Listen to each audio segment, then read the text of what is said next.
Cheryl, the Dalton Police mission statement says the department's highest priority is protection of all. Less than 2 weeks ago, on a snowy Halloween afternoon, the arrest of a suburban woman on minor charges is raising questions about the protection of those who are mentally ill. Some of this video obtained by the I-Team may be unsettling. She got my order wrong. They spit in my food. It started with a police call for an out-of-control customer at a fast food restaurant. Do you need medical? I'm fine. I just want to go home. The woman was taken into custody and put into a police vehicle. I'm mentally ill. I'm on papers as being mentally ill. If you run my hand, I'm mentally ill. What kind of mental illness do you have? She told police she was bipolar and on medication. The I-Team has decided not to use her name or show her. On the way to Dalton's police station, she became emotional and more agitated.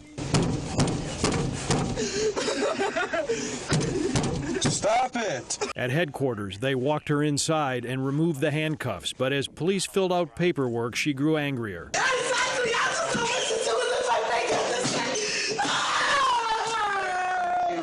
my word against their word. It's always going to be like that. I'm never going to be right. And things went downhill from there. No! She's hanging herself. She removed her shirt and wrapped it around her neck, tightening the shirt as if to simulate hanging. When one officer moved in to help the woman, he is seen to be held back by Dalton Deputy Police Chief Louis Lacey. What I want you to do, I said, go back there. Nobody want to listen to me. Nobody want to listen to me.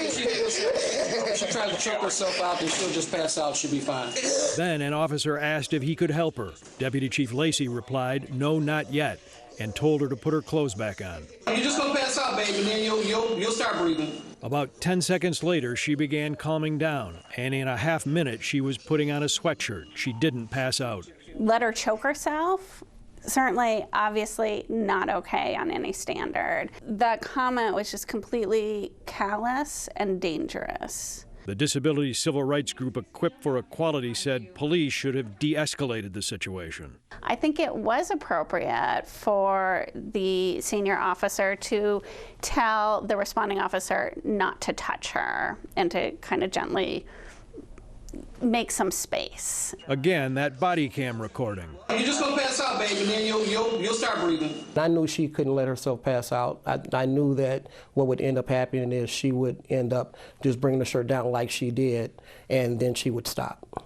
How did you know that? From my experience as far as being a police officer. I've seen somebody attempt to, when I say choke themselves, pull their shirt over their neck and then let it down. I see.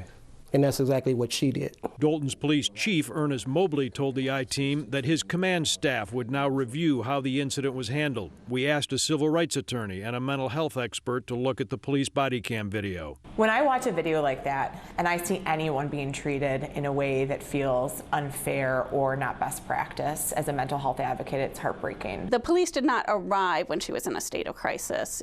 They actually escalated her to the point of crisis. Both experts said this incident suggests additional training could be helpful. If someone feels hopeless and out of control to the point where they're threatening and attempting suicide in front of law enforcement, our understanding is that that woman should have been transported by way of paramedics or the police for a suicide assessment and for safety. Looking back on that incident, would a better thing to have done have been to help her or put her back in handcuffs so she couldn't do this anymore?